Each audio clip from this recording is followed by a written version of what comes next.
Activities for coronation of an Oba of Benin begin several months before the actual coronation day.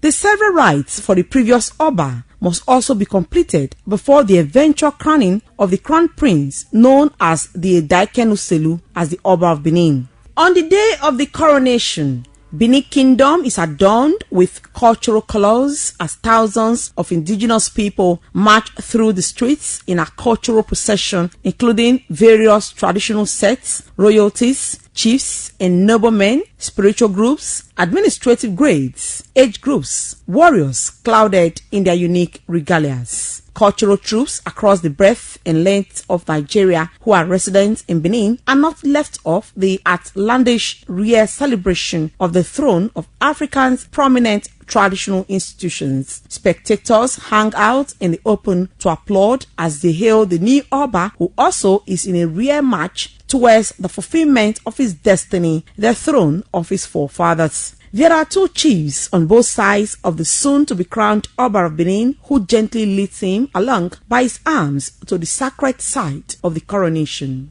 The journey to the site of the coronation starts from Uselu, the Egwe, where the people escort the crown prince on his way to Benin. The prince makes a stopover at an historical palm tree called Usama, which means the natural experience of pains or hard work before pleasure. The Edaiken performs the rites at the foot of the palm tree, which no other person in the physical realm is permitted to climb.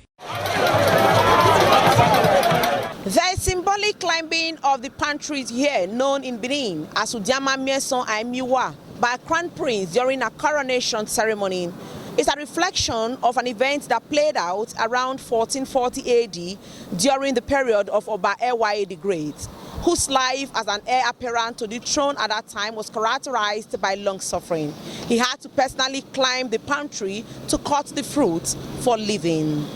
From the palm tree, the Edaiken continues his journey to his kingdom, but the Uselu chiefs return home at the first moot. The chiefs from Benin takes over from there to ensure the new king arrives safely at the throne. The Edaiken then enters into the kingdom through Igosi or Lagos Street and proceeds to Ikohai, that is Banchelo's camp, where he will stay for 3 days. From Ikohai, the Edaiken moves to Usama, which is the venue for the traditional ceremony. History has it that Usama was the site where Oromia, who was the father of Eweka, built the first palace, and all other succeeding Obas from Eweka I lived at Usama until Oba Ewedu in the 13th century moved the palace from Usama to the present place at the city center. The Edaiken also visit Use village to play the marble. This practice is a reenactment of the historic marble game played by the son of Oromia, whereby he pronounced Owomikan as his first spoken word, having been born deaf and dumb. Owomikan later corrupted to Eweka, which became his title. The Benins have since made it a condition for every new Oba to go to Use to play the marble game before announcing his title. As senior Benin chief or Giero speak on other areas the Edaiken visits before being crowned by the Olia as an Oba. And from there at Usama, he goes to different areas along Siloko Road down to Use and so on, performing some rites. Then from there, he goes to Use. At Use, he now plays the ahwe, that is a marble, which was brought from the local officer, the Olo, and those people doing performing the rites there.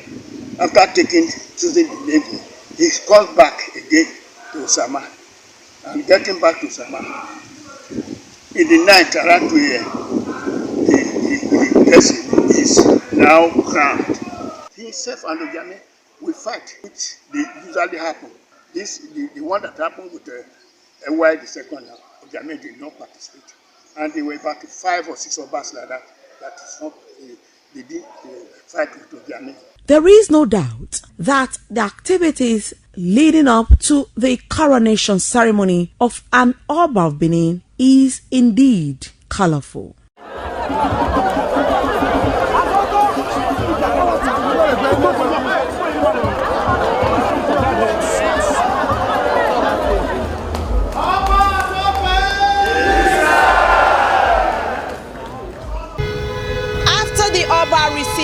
staff of office.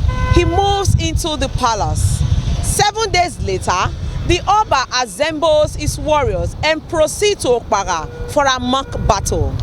This is a reminder of the real battle between Oba Ewedu and Ogiamie in the 13th century, when Ogiamie attempted to prevent the Oba from entering Benin through Usama.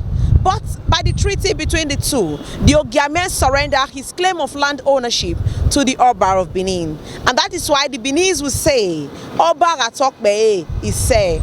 That's our special report for today. Thank you so much for watching. Best Mbiere reporting for BTV News.